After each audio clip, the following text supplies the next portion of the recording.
When you know within yourself that there's something you want to do, and I believe that all of us were born with a purpose, that all of us have something that we are supposed to do, that all of us have some goodness within us, and that goodness gives us a responsibility to manifest our greatness. And when you know that, you can feel it in your guts, and you know that you're deliberately operating below your potential. You've gotten comfortable. You stop expanding, you stop stretching, you stop challenging yourself. Let me share something else with you. Not only is it possible for you to have your dream, but it's necessary. It's necessary that you have it, that you work on it, that you develop yourself, that you go for what is yours in the universe. I was in my comfort zone.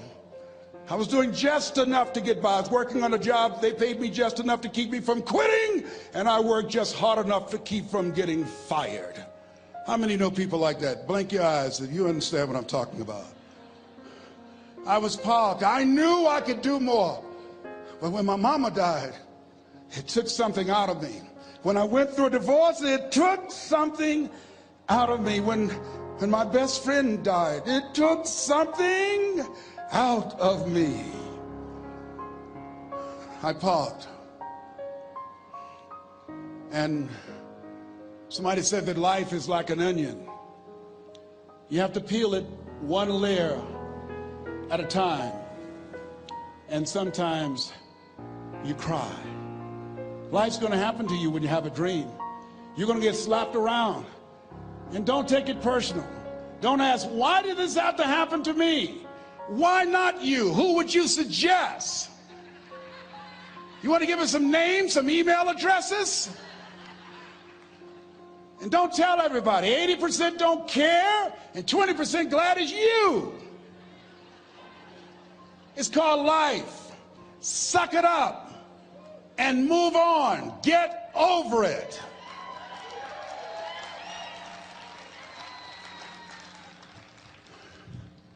It happens to everybody. Here's the other thing: is you look at your goals and look at your dreams. When you're going through some stuff, repeat out to me, please. When things go wrong, don't go with them. Yes, write that down. When things go wrong, don't go with them. When you're working on a business deal, you're counting on some money. Someone said you will get the loan, and it falls through. You have an event, and the people that you thought would be there and support you, they don't come through. Or someone turns against you, or you get ripped off. It's going to happen to you. Happened to me. Someone stole all my products, my database, over 180,000 names and addresses. It's not personal. It's going to happen to everybody. It does. 8 out of 10 millionaires have been financially bankrupt. Walt Disney had he filed bankruptcy 7 times and had 2 nervous breakdowns. It's called life. But I got a saying: when life knocks you down, try and land on your back, because if you can look up, you can get up. You've got the power in you to do that. You've got something special. You've got comeback power. Here's the other thing. Let us say together, it's possible. It's necessary. It's me. Yes, write that down. It's me. Take ownership for your life. Nobody can live your dream for you but you. Nobody's going to take care of your business like you. Stop coming up with excuses. Don't give yourself permission to continue to live a small life. You can't fit a big dream into a small life. Give yourself permission to go for it, to test yourself, to challenge yourself, to live full. I like the saying, always strive to get on top in life, because it's the bottom that's overcrowded. The reason you're here is because there's something in you that says, I can do more. This just can't be it. There's something in you. There's a calling on your life.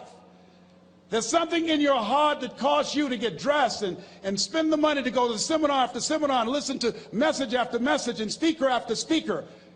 Because there's something in you that tells you this is not it for you. You have not peaked here. There's more in you that you are expressing. Eye has not seen, ear has not heard, nor has entered the heart of mankind what's in store for you if you challenge yourself, if you persist and persevere. If you take ownership for your life. George Bernard Shaw said the people that make it in this life, they look around for the circumstances that they want, and if they can't find them, they create them. Create what you want. You have the power in you to do more than you can ever begin to imagine, to control your destiny, to make a difference in our children, to make a difference on the planet, to make an impact. Let us say together, it's me. And let us say together, it's hard. Say it like you know it. Say, it's hard. Ladies and gentlemen, it's hard. There are people who have seen their retirements taken away from them by the corporations that they work for. They were within 2 or 3 years of retiring, and they had it taken from them. The #1 entrepreneurs in this country now are senior citizens. The #1 employer, #2, McDonald's and Walmart. And there's nothing wrong with those jobs. I guarantee you those people did not have a plan to end up living their lives at the end of life with those types of jobs.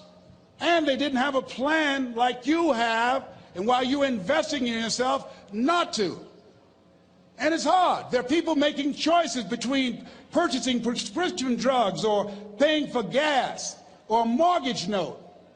It's hard when you're working on a job for 20 years, 30 years, give them some good years, and then they come in and tell you, we've downsized. In other words, you're fired. And then you have to start all over again. How many of you know it's hard? Raise your hands, please. It's hard. And it's not fair. One of the things I like about T. Harv is he talks about work and investing in yourself. It's not fair when people are going up against that kind of stuff to tell them just think positive and be enthusiastic and everything will work out all right. Ain't that kind of party. It's hard. Life will put some knots on your head. I bought my first home for my mother. I was rushing, didn't know what I was doing, and I bought a home that had a lien against it. And they called me, Mr. Brown, yes, there's a lien against your property. We need $55,000 if you're going to stay there. Wait a minute, sir. I just bought this home. The guy told me there were no liens against it. I'm not the one that owe you the money. You should have checked that out, Mr. Brown. Come on. I called my attorney. We followed up. Yes, Les, there's a lien against the property. But he told me there were no liens. He lied, obviously. Oh, my God. He told me he wanted to help me because he admired the fact that I was buying this home for my mother and that he was adopted, and he identified with me. Les, he suckered you. He played you, man. So what? Well, would they take payment arrangements? What about $5,000 a month? They want all the money, Les. They want all the money, or you're going to have to get out. The house is going up for sheriff's sale. Do you have it? No, I don't have it. Can they give me some time? Tell them to give me 3 months, please. Give me 3 months. My mother's in her 70s, man. She has a bad heart. Don't do this to me. This is my dream. Don't do this, man. Please, let me talk to them. Les, I'm talking to their attorney. They don't want to talk to you. I've got to talk to the attorneys. Do you have the money? No. Will they give me 3 months? No. What about 2 months? No, Les. They want the money in 7 days. Oh, my God. Let me call you back. I'm not sure. And I walked the floors thinking, God, how could this happen to me? I got to figure this out. I got to figure this out.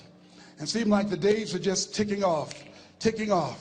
Thursday, I had to call them and let them know. They called me, Les, do you have the money? No, I don't. Friday, you have to leave. The sheriff will be there. You're going to have to leave, Les. They're going to take my house. What about my down payment? You lost it, Les. You lost it. Okay. I got to go. Yes. I prayed, Lord, please, if you show me that you're real, if you're really real, you think Paul worked for you, you haven't seen anything. Don't let me lose this house and watch what I'll do for you. I was trying to cut a deal. Have you ever tried to cut a deal? It's amazing how spiritual you get when you get in trouble. You know what I mean? When I was diagnosed with prostate cancer, I was going to bed with the Bible and the Holy Quran and Science of Mind and Joel Goldsmith, everything I could find. I was praying to Jesus, Yahweh, Melchizedek, everybody. I was calling on everybody. It's amazing. And here I was walking the floor, 3 o'clock in the morning, and I had to go and wake my mother up. I got on my knees and I said, Mama, I said, I need you to wake up. She said, what's wrong, Leslie? I can hear you walking back and forth. I'm not asleep, son. I said, there's something I need to tell you. She said, your eyes are red. Why are your eyes red? Because I feel so stupid now. Why? We got to move tomorrow. Why, Leslie? There's a lien against the property and they want $55,000 and I don't have it. And we're going to be set out tomorrow. We have to go back to Liberty City. So she said, it's okay. I don't like this house anyhow. I said, why? She said, because of my arthritic knees, it hurts my knees when I go up the steps. I said, and why didn't you tell me? Because you were so happy. I just said it because you were happy. I'll live in a shack with you, boy. I love you. It's not the house. I love you. I love all my children. I said, thank you, Mama. Thank you. And the next day when we were in the truck going back to Liberty City and we pulled down 68th Terrace, the neighbors came out and said, wow, Mamie, y'all coming back? Are you back? Yes. What happened to the home your boy bought for you? Those boys you adopted. Leslie didn't do a title search. He made a mistake. And boy, I was so humiliated. How many ever made a mistake that you were just humiliated? Raise your hands. I was devastated. I was taking the furniture off the truck and my mother came and I was crying and she said, boy, I said, yes, ma'am. She said, hold your head up. I said, Mama, I can't. She said, hold your head up. I said, why? Look what I've done. She said, it's okay. It's okay. You are going to make a lot of mistakes in life, young man. You're going to fail your way to success. You have nothing to be ashamed of. Keep your head up and take that furniture back in the house. I said, yes, ma'am. And I learned something from that. If you ever go through something, hold your head up. If you ever make a mistake, hold your head up.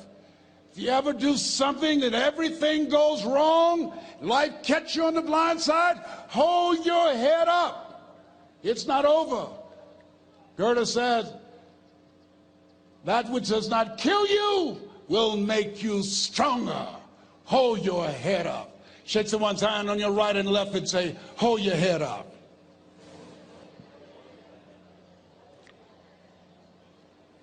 Here's something else, ladies and gentlemen. Repeat after me, please. You got to be hungry. Everybody together, you got to be hungry. I'll never forget Mr. Washington said, Mr. Brown, yes, sir. What do you want to do with your life, young man? I said, sir, I want to be a disc jockey. He said, Mr. Brown? I said, yes, sir. He said, you got to be hungry. I said, what do you mean by that? He said, people that are hungry are willing to do the things today others won't do in order to have the things tomorrow others won't have. People that are hungry are willing to invest in themselves. People that are hungry will go to seminars and workshops. People that are hungry are always searching, always seeking higher ground. So how do you want to make it? I said, I want to be a disc jockey. He says, good. Here's what to do. He said, I want you to read 10 to 15 pages of something positive every day. He said, you don't get in life what you want, you get in life what you are. You must program yourself to success. He said, I want you to listen to Earl Nightingale and Zig Ziglar. Listen, faith comes by hearing and hearing and hearing. He said, I want you to change your relationships. And I don't want you to ever lose your hunger. I said, what do you mean by that? He said, people that are hungry are unstoppable. People that are hungry are no matter what people. They make it happen no matter what. He said, I want you to listen to Paul Harvey. Who is he? He's the world's greatest communicator. Success leaves clues, young man. Always listen and follow people who are doing what it is you want to do at the level you want to do it, and learn from them. I told T. Hobb when we were standing by the stage, I said, hey man, I want to work more with you. I want you to coach me. I want to learn from you. See, I found you're never too old to learn, and you're never too young to teach. Always have a thirst for learning. So I listened to Paul Harvey every day on the radio. While in school, I would go out and listen in his car. He gave me his keys. I was working to develop myself. And I continued to listen to motivational messages, and he would take me to see the late Dr. Norman Vincent Peale, who wrote the book, The Power of Positive Thinking. I toured with him before he passed. You have something special. You have greatness within you. Don't allow your circumstances to determine who you are. Don't allow your negative thoughts to hold you back. You have something special. You can do more than you can ever begin to imagine. Dr. Peale was an incredible man. I admired him. When he spoke, he gave me goosebumps. I can feel him in my heart. And I never forget, we were coming back to the school, and Mr. Washington said, Mr. Brown, yes, sir. When Dr. Peale spoke, you didn't move. When he spoke, you were hanging on every word. When he spoke, we didn't have to tell you to sit down and be quiet. Why? I said, sir, I could feel him when he talked. I felt like he was talking to me, sir. He said, he was. I said, but he doesn't know me, but he was speaking to you. Did you feel him in your heart? I said, yes, sir. He said, most people feel him in their head. If you felt him in your heart, he said, listen to him, son. Follow him, learn from him. And I would go to seminars and workshops. Anywhere I would find where Dr. Peale was, I would be in the audience. I would drive 200 and 300 miles just to hear him speak. And my dream and vision was to share the stage with him. I thought about it. What is your goal? What is your vision? I want you to hold it in mind. There's some power in that. Because when I became involved in speaking, I never forget, I got a call from Og Mandino, who wrote the book, The Greatest Salesman in the World. He said, Les, I'm stuck in Philadelphia. I need to be in Kankakee. Dr. Norman Vincent Peale is appearing. I can't make it. I heard you're in Chicago. I said, yes, I am.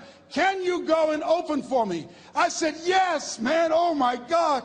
Dr. Peale, I said, yes, I'd love to do it.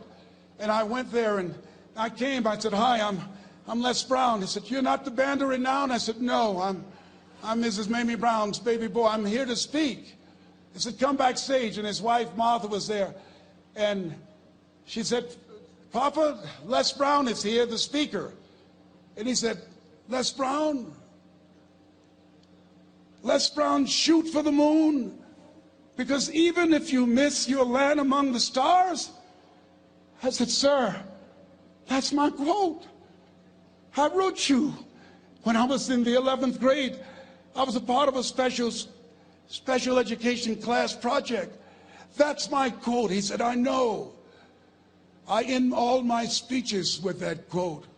And Dr. Peale had a great sense of humor.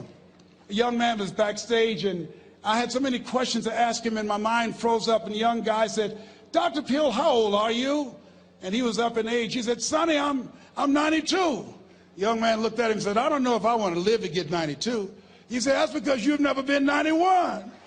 So I did the things that Mr. Washington suggested. I listened to motivational tapes on a regular basis. I would go to seminars and workshops whenever Zig Ziglar and Dr. Dennis Waitley and Jim Rohn would come to town. And I said, sir, what do you want me to do now? He said, Mr. Brown, I've given you everything that I can give you. He said, develop your mind, put your money where your mouth is, continue to learn how to be an effective communicator, because once you open your mouth, you tell the world who you are. And always surround yourself with OQP, only quality people. So I went to apply for a job on Miami Beach. WMBM radio station. Milton Butterball Smith was the program director. Hello, Mr. Butterball. How are you, sir? My name is Les Brown, sir. I'd like to be a disc jockey. He said, young man, you have any journalism in your background? I said, oh, no, sir, I don't. You have any experience in broadcasting? I said, no, sir, but I practice all the time, sir. Let me audition for you, sir. Let me show you how good I am. All I need is a shot, sir. He says, no, we don't have any job for you. How many ever been rejected? Raise your hands, please. I was devastated. I went back and I told Mr. Washington, I said, Mr. Washington, they said no. He said, don't take it personally. Most people are so negative, they have to say no 7 times before they say yes. He said, you got to be hungry. Know your vitamin. Go back again. I said, yes, sir. Hello, Mr. Butterball. How are you, sir? My name is Les Brown, sir. I like to be a disc jockey. Young man, weren't you here yesterday? Yes, sir, I was. Didn't I tell you no yesterday? Yes, sir, you did. Then why are you back today? Well, sir, I didn't know whether or not somebody was laid off or somebody was fired, sir. Nobody was laid off or fired. Now, get on out of here. I came back the next day. Hello, Mr. Butterball. How are you, sir? My name is Les Brown, sir. I like to be a disc jockey. I know what your name is. Weren't you here the last 2 days? Yes, sir, I was. Didn't I tell you no the last 2 days? Yes, sir, you did. Why are you back? Oh, sir, I didn't know whether or not someone got sick or someone died, sir. No one got sick or died. No one was laid off or fired. Now, don't you come back here again. I came back the next day talking loud, looking happy like I was seeing him for the first time. I said, hello, Mr. Butterball, how are you? He looked at me with rage. He says, go get me some coffee. I said, yes, sir. My favorite book says the greatest among you will be your servant. How many of you are serious about your goals and dreams? Raise your hands. Very good. Write this down. Provide more service than you get paid for. Provide more service than you get paid for. I go to a lot of seminars and workshops. And one of the things I know about T. Harv Eckert, when I was sitting in the class with Robert Ruppel and all of the other presenters, they hold themselves to high standards and they provide more information than anybody else in the industry, bar none. They hold nothing back because their commitment is for your success. And when you hold yourself to high standards, write this down, impact drives income. That's why you're here. Because the training, the seminars, been making a difference in your life. If they did not have impact, 200 or 300 people would be here, if that amount. Impact drives income. So I became the errand boy for the disc jockeys. I would go get their lunch and their dinner, and I would bring it to them in the control room, and I'd watch them working the control boards, knowing my time will come. Write this down. I expect to reach my goal. Yes, you want to operate with a spirit of expectation. I expect to reach my goal. So I started preparing for the next position. Never forget one quote that I heard. As you look at your life, you look at your goals and dreams. It's better to be prepared for an opportunity and not have one than to have an opportunity and not be prepared. If you expect to reach your goal, prepare yourself now. And so then pretty soon, the guys at the station, they begin to take a liking to me. Write this down. Build relationships. As you're aware, people deal with people that they know, like, and trust. And so they would say, Leslie, yes, sir. Come here, yes. Come outside. Who did this? Oh, your car? Yes. Who cleaned my car? I did, sir. I would wax their cars on the weekend, inside and out. How much do you charge? Oh, nothing, sir. I just wanted to help out. I was providing more service than I got paid for. I was building relationships. They said, whoa, look here. Donna Ross and the Supremes are coming to town. The Four Tops and the Temptations. Here are my car keys. Pick them up for me. Take them to the Fontainebleau Hotel on Miami Beach. I said, yes, sir. I would drive them all over Miami Beach in their big, long Cadillacs. I didn't have any driver's license, but I was driving like I had some. Then one day, it was a Saturday afternoon, a disc jockey by the name of Rockin' Roger was drinking while he was on the air. It was a Saturday afternoon, and I was the only one there. Rockin' Roger got so drunk, he could not complete the show. He started slurring his words. He's about to fall off the chair. And there I was, looking at him through the control room window, walking back and forth, young, ready, and hungry. I was saying, drink, Rock, drink. Drink, Rock. I'd have gone and get him some more if he'd asked me to. Then pretty soon the phone rang. It was the general manager, and I answered the phone. I said, hello? He said, young boy, this is Mr. Klein. I said, I know. He said, Rock can't finish his program. I said, I know. He said, would you call one of the other DJs in? I said, yes, sir. I said to myself, he must be think I'm crazy. I called my mom and my girlfriend, Cassandra. I said, y'all come out on the front porch and turn up the radio. I'm about to come on the air.